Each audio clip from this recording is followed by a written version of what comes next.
What is Brett Baty's leash on this team? I made the post yesterday, and it got a lot of traction. A lot of people commented. How long do you give Brett Baty? He is my biggest concern. And I say that because this is not the first. This is not the second. This is not the third.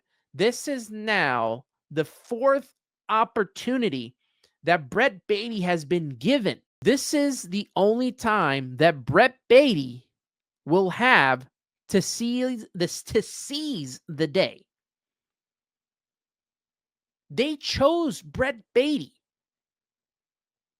over bringing back Jose Iglesias because they believed in what they saw from him in spring training. The guy has a great spring training every year. He plays well in the minors every year, but he comes up to the major leagues and struggles every time. Why is that? What is it about the major leagues that Brett Baty is having such a hard time with? And it's not like this is his second time. He's had a few at bats. He's had ample amount of time throughout his career to get himself going. You thought he was going to carry his spring over into being the starting second baseman with Jeff McNeil being out?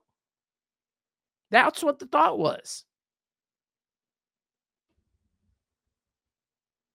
It's like he's buckling under pressure. And then you look at a guy like Luisangel Acuna. He's not lighting it up offensively either.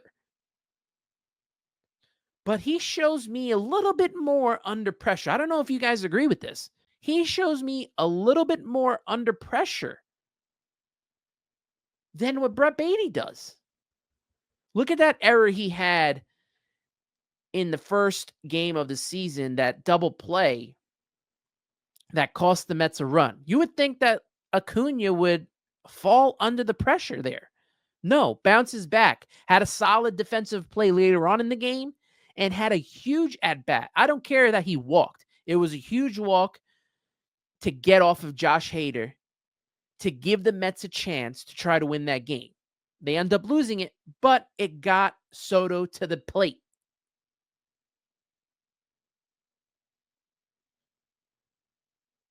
How long do you give Baty if he keeps struggling? Jeff McNeil will return. Who gets sent down? Do you keep Baty up here? Does he thrive as more of a bench guy? Because Luisangel Acuna, everyone wants him to start. But once McNeil comes back, they ain't doing splitsies. McNeil is probably going to be the starting second baseman, and then there's going to be the backup. But then who do you keep? Because Francisco Lindor doesn't have a backup shortstop. Luisangel Acuna can provide that.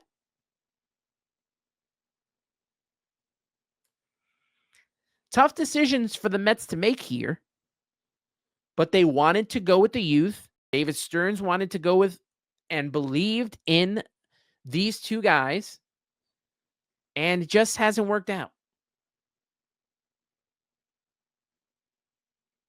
So what is going to happen with Brett Baty?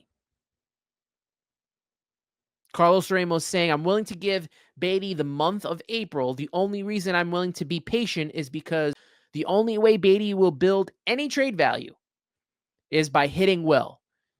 If not, we have a permanent AAA player, which I totally agree with. We desperately need Brett Baty to start hitting. Because if the Mets want to trade eventually for a pitcher or whatever, especially starting pitcher, Brett Baty needs to play and be good so he could be a part of a trade package if they decide to do so. Otherwise, just by what we've seen so far, the best, right, I think, is a utility player off the bench. And considering all the stuff we heard about him going into the 2021 season, 2022 season, how he was going to be this big time prospect and be our third baseman, the next big third baseman. It just hasn't worked out. D says that Baty's getting on his nerves. He needs to add up to trade value. I agree. Stanley Babbage saying start Acuna. Carlos Ortiz saying Baty gets April and that's it. Carlos Ramos saying if he doesn't build any trade value, we are stuck with a career AAA player.